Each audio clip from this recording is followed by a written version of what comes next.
នីតិតើថ្ងៃណាខ្ញុំលែងអបអរតាមរយៈនីតិតើថ្ងៃណាខ្ញុំលែងអបអរ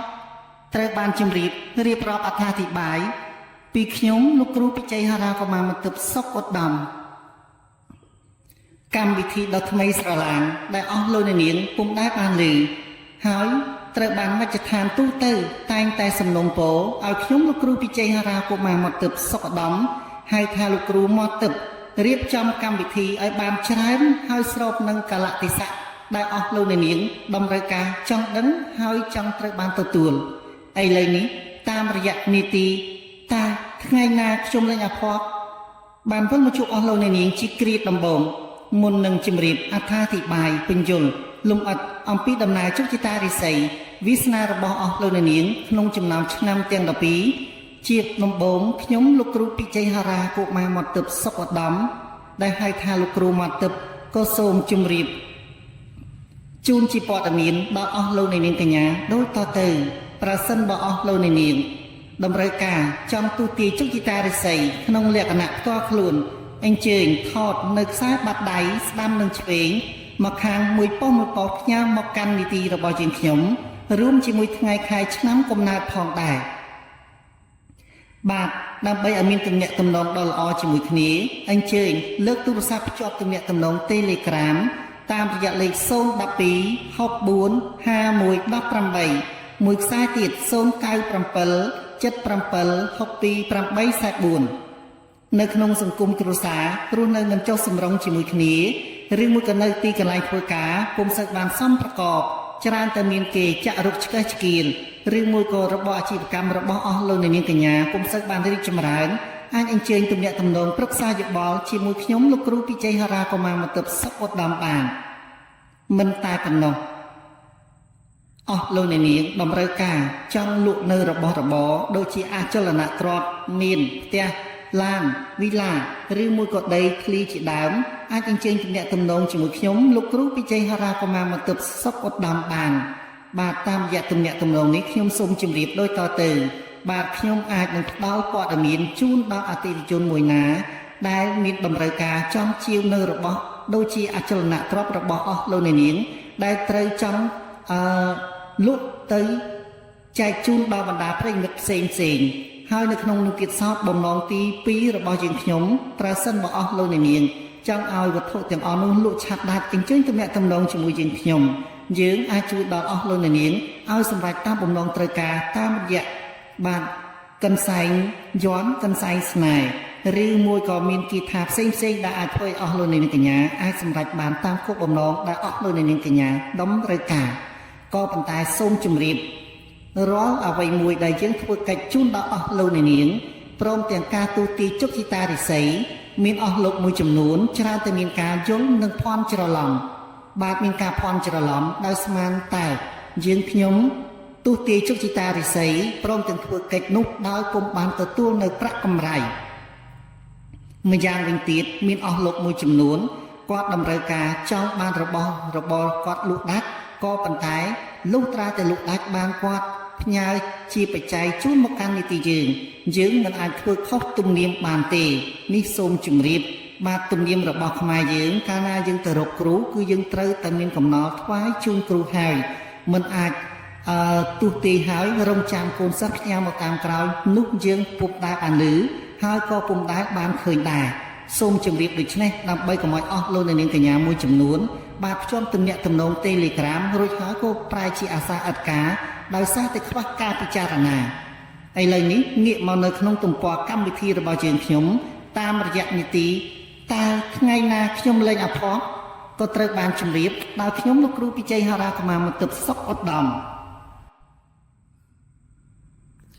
មុននឹងបកស្រាយមុននឹងជម្រាបខ្ញុំលោកគ្រូពិជ័យហារាកុមារមន្ទិបសុខឧត្តមហៅថាលោកគ្រូមន្ទិបក៏សូមអរកាយគ្រប់ប្រតិបត្តិចំពោះសម្ដេចព្រះគ្រូព្រមទាំងសូមគោរពដល់ព្រះថេរានុថេរៈគ្រប់ព្រះអង្គព្រមទាំងសូមគោរពដល់ជនរួមជាតិគ្រប់ប្រភេទបាទទាំងក្នុងប្រទេសនិងក្រៅប្រទេសសូមអស់លោកទាំងអស់គ្នាទទួលបាននូវសុភមង្គលបាទសុខភាពល្អជាចម្បង នេះឱកាសចូលឆ្នាំថ្មីឆ្នាំខ្មែរប្រពៃណីជនជាតិកម្ពុជាយើង សូមអស់លោកជនរួមជាតិទាំងអស់មានសេចក្តីសុខកាយសប្បាយចិត្តអញ្ជើញធ្វើដំណើរទីជិតទីឆ្ងាយនិងជួបប្រទះទៅនឹងសុភមង្គលឥឡូវនេះក៏សូមបង្វែរអារម្មណ៍របស់អស់លោកអ្នកនាងបាទទទួលសម្ដាប់បកស្រាយអំពីខ្ញុំតាមរយៈឆ្នាំវកដូចតទៅថាតើឆ្នាំវកតើថ្ងៃណាខ្ញុំលេងអភ័ព្វបាទឆ្នាំវកអតីតកាលលវិញជូរចាត់ណាស់ឈឺចាប់ណាស់បាទនិយាយមិនចេញរកខ្លាថ្លៃពំរួចនៅក្នុងសង្គមគ្រួសារឆ្នាំវកខ្លះត្រូវបានគេប្រមាថត្រូវបានគេមើលស្រាលសូម្បីតែកូនបង្កើតរបស់ខ្លួនក៏មិនចង់ទទួលស្គាល់នៅបិតារបស់ខ្លួនដែរដោយសារតែអស់រយៈកាលច្រើនឆ្នាំកន្លងមកនេះបាទក្នុងនាមជាឪពុករកតែប្រាក់ចិញ្ចឹមខ្លួនឯងមិនបានដូច្នេះហើយជាហេតុបណ្ដាលឲ្យកូនឬមួយក៏ក្មួយឬមួយក៏ចៅឬមួយក៏ភរិយាឬមួយក៏សាច់ញាតិរបស់ខ្លួនមើលស្រាលខ្លួនជាទីបំផុតសម្ដីដែលធ្លាប់តែប្រែខ្លាយទៅជាសាបអាសាឥតការរីឯចំពោះដៃគូរបស់ខ្លួនដែលជាគូកំណានចិត្តឬមួយក៏ជាសង្សាររបស់ខ្លួនវិញក៏មានការប្រមាថឬមួយក៏ធ្វើការតោះតោយមិនចង់ខ្លាចខ្លែងយោបល់ឬមួយក៏ប្រឹក្សាយោបល់ដោយការក្រៀមមុនចំពោះយុវតីវិញក៏ដូចនោះដែរការដែលជួបគ្នាជួបគ្រាដំបូងស្នេហ៍ដំបូងយុវៈកំឡោះឬមួយក៏បរិសុទ្ធពូម៉ាយបានសន្យាថានឹងចូលចែកចែវស្ដីដណ្ដឹងឲ្យសមស្របតាមប្រពៃណីលុះបានខ្លួនពេលណាហាក់បីដូចជាប្រងើយទៅអស់រយៈកាលមួយថ្ងៃមួយខែមួយឆ្នាំចេះតែបណ្ដោយទៅនាងក៏បានសួរថាតើថ្ងៃណាបងចូលស្ដីដណ្ដឹងខ្ញុំតាមផ្លូវច្បាប់គេចេះតែលើកយកមូលហេតុអញ្ចេះអញ្ចោះទីបំផុតក៏ត្រូវចែកផ្លូវគ្នាពាក់កណ្ដាលទីបាទនេះហើយជាហេតុបណ្ដាលឲ្យនារីឆ្នាំវកខ្លះស្ទើរតែក្អួតឈាមរហូតដល់វិចបង្វិចចេញពីភូមិស្រុកឬមួយក៏អ្នកខ្លះដាច់ចិត្តលោតទឹកសម្លាប់ខ្លួនឬមួយក៏ធ្វើអត្តឃាតផ្សេងដោយសារតែការស្រមៃហួសពីការពិតដោយសារតែស្រឡាញ់ប៉ះចំបរោះចិត្តព្រានអប្រិយអស់រយៈកាលច្រើនថ្ងៃខែឆ្នាំកន្លងមកមានភរិយាខ្លះទៀតត្រូវបានបាទស្វាមីក្បត់ចិត្តលុះទៅមានស្រីថ្មីរហូតដល់មានកូនមួយពីរទៅបានខ្លួនដឹងទីបំផុតគេបែរជាចង់ដោះដៃចោលនាងទៅទៀតនេះជាហេតុបណ្ដាលឲ្យរស់នៅក្នុងសង្គមគ្រួសារអាប់អ៊ូជាទីបំផុតមានប្តីដោយអត់ប្តីមានកូនដោយអត់កូនមានញាតិដោយអត់ញាតិនៅពេលដែលខ្លួនមានវិបត្តិទៅសាកសួរជាព័ត៌មានដើម្បីឲ្យគេប្រឹក្សាផ្ដល់យោបល់គេបែរជាមិនយកត្រចៀកស្ដាប់គេបែរជានិយាយថារឿងរបស់ខ្លួនដោះស្រាយយ៉ាងណាក៏ស្រេចទៅនៅលើខ្លួនគេពុំហ៊ានឲ្យយោបល់ទេដូច្នេះសពបញ្ជាក់ឲ្យឃើញថាឆ្នាំវកដែលមកដល់ពេលវេលាដែលត្រូវដល់ទីបញ្ចប់ជាហេតុបណ្ដាលឲ្យអស់សង្ឃឹមក្នុងដំណើរជីវិតយ៉ាងក្រៃលែងម្យ៉ាងវិញទៀតមានអស់លោកអ៊ំពូមីងមួយចំនួនបែរជាមានបំណុលវាន់កដោយសារតែមានការធ្វេសប្រហែសជួនកាលឆ្នាំវកខ្លះទៀតដោយសារតែមានចិត្តបន់ខ្លាំងពេកយកខ្លួនទៅធានាប្រាក់អ្នកដទៃឬមួយក៏សាច់ញាតិបងប្អូនរបស់ខ្លួនទីបំផុតគេរកពុំបានយើងជាអ្នកធានាបែរជាចេញប្រាក់សងចំពោះគេជំនួសគេក៏អាចថាបានបាទរឿងរ៉ាវយ៉ាងច្រើនចាក់កណ្ដាញនៅក្នុងកន្លែងទីអង្គភាពរបស់ខ្លួនខំប្រឹងប្រែងបំពេញភារកិច្ចដោយយល់ឃើញថាកិច្ចការរបស់ខ្លួនត្រូវតែបំពេញឲ្យបានល្អឲ្យបានស្អាតក៏ប៉ុន្តែគ្មានគុណសម្បត្តិអ្វីទាំងអស់បែរជាអ្នកអែបអបលេមលើមបែរជាត្រូវបានទទួលឋានៈរុងរឿងឧត្តមឧត្តមឯខ្លួនវិញមានតែនៅក្នុងកិច្ចសន្យាដែលត្រូវឲ្យកែលម្អខ្លួនទៅវិញតើខ្លួនខុសអ្វីបានជាថ្នាក់លើមើលមិនឃើញហើយបែរជាត្រូវទទួលកំហុសទៅវិញជួនកាលទៀតបែរជាមិនត្រឹមតែទទួលកំហុសទេបែរជាមិត្តរួមអាជីពការងារយកឃើញថាខ្លួនគឺជាបុគ្គលដែលមិនល្អប្រពៃទៅវិញក៏អាចថាបានជាហេតុបណ្ដាលអស់សង្ឃឹមក្នុងដំណើរជីវិតឥឡូវនេះឆ្នាំវកតើថ្ងៃណាខ្ញុំលេងអភ័ព្វហើយបាទចាប់ពីសប្តាហ៍ទី2សប្តាហ៍ទី3នៅក្នុងខែមេសាឆ្នាំ2026ហើយសូមកុំមានការភ័ន្តច្រឡំនៅក្នុងយុគ9នេះចាប់ពី2024រហូតដល់2044ឥឡូវនេះយើងដកពីឆ្នាំ4ខែចោលបាទគឺចាប់ពី2024 2025ហើយខែមករា2026រហូតដល់ពាក់កណ្ដាលខែមេសា2026នេះបាទគឺយើងលេងអភ័ព្វដោយការគ្រាមុនទៀតហើយមានន័យថាឆ្នាំវករិស័យរបស់អស់លោកអ្នកនាងកញ្ញាកាន់តែរុងរឿងខ្ពង់ខ្ពស់ឧត្តមឧត្តមក៏ប៉ុន្តែសូមអញ្ជើញអស់លោកអ្នកនាងកញ្ញាស្ទះចេញបេះដូងភ្លាមៗកុំបង្អែបអង្យូរមិនមែនដើម្បីខ្ញុំទេគឺដើម្បីវាសនាខ្ពង់ខ្ពស់រុងរឿងឧត្តមឧត្តមរបស់អស់លោកអ្នកនាងតាមរយៈលេខ792បាទ792អញ្ជើញស្ទះចេញបេះដូងភ្លាមៗតើលេខនោះមានអត្ថន័យខ្លឹមសារយ៉ាងណា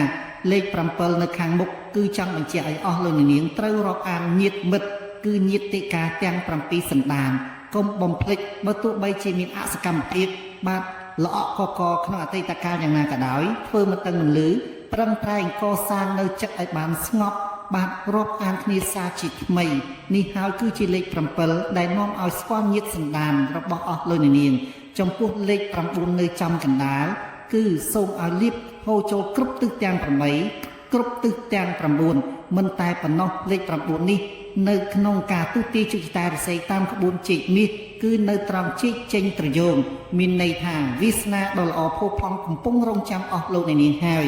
បាទបន្តមកទៀតគឺលេខ2នៅខាងចុងមានអត្ថន័យខ្លឹមសារថាពោពេញទៅដោយសុភមង្គលដូច្នេះ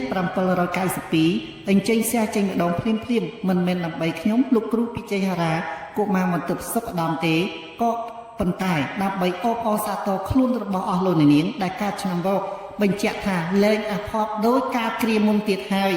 បន្តសកម្មភាពធ្វើអំពើល្អឲ្យបានច្រើនរាប់អានញាតិឲ្យបានច្រើនបើទោះបីជាញាតិនោះបោកស៊ីបោកប្រាស់យ៉ាងណាក៏ដោយបាទធ្វើល្អឲ្យកាន់តែបានច្រើននោះទេវតាលែងខ្វះដោយការគ្រាមុនទៀតហើយប្រកាសជាមើលឃើញអំពើល្អរបស់អស់លោកនាងសំស្របនឹងយុគ9នោះធាតុភ្លើងផងនោះអាចជួយជំរុញឲ្យឆ្នាំ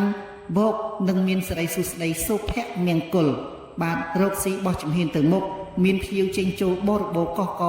ហើយលែងជំពាក់បំណុលវាន់កដោយការគ្រាមុនតែមិនមែនចូលមកកំហុកទេគឺបន្តិចម្ដងបន្តិចម្ដងតក់ពេញបំពង់នេះគឺជាបំណងល្អ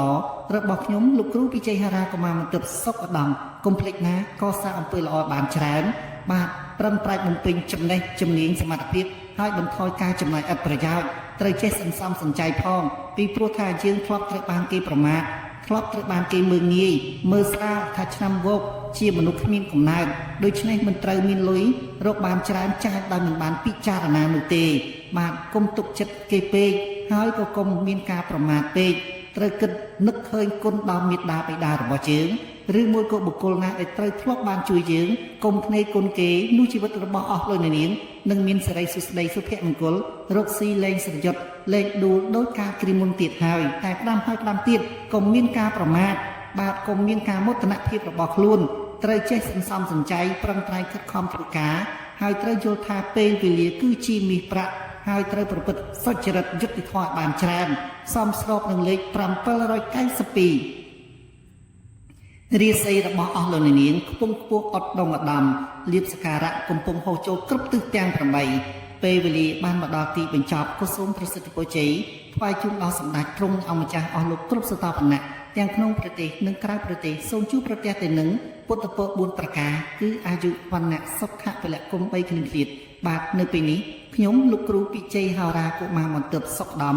ឬមួយក៏លោកគ្រូមន្ទិបសូមជម្រាបលាសូមអរគុណសន្យាជួបគ្នានៅកម្មវិធីផ្សេងទៀតកុំភ្លេចណាធ្វើអំពើល្អបានច្រើនហើយសំស្របនឹងយុគ9នេះធាតុភ្លើងផងអាចជួយជំរុញឲ្យអស់លោកនាងកាន់តែបោះជំហានឈានឆ្ពោះទៅមុខរស់ស៊ីរីកចម្រើនជួបប្រទះទៅនឹងសុភមង្គលពីខ្ញុំបំណងល្អសុខឧត្តម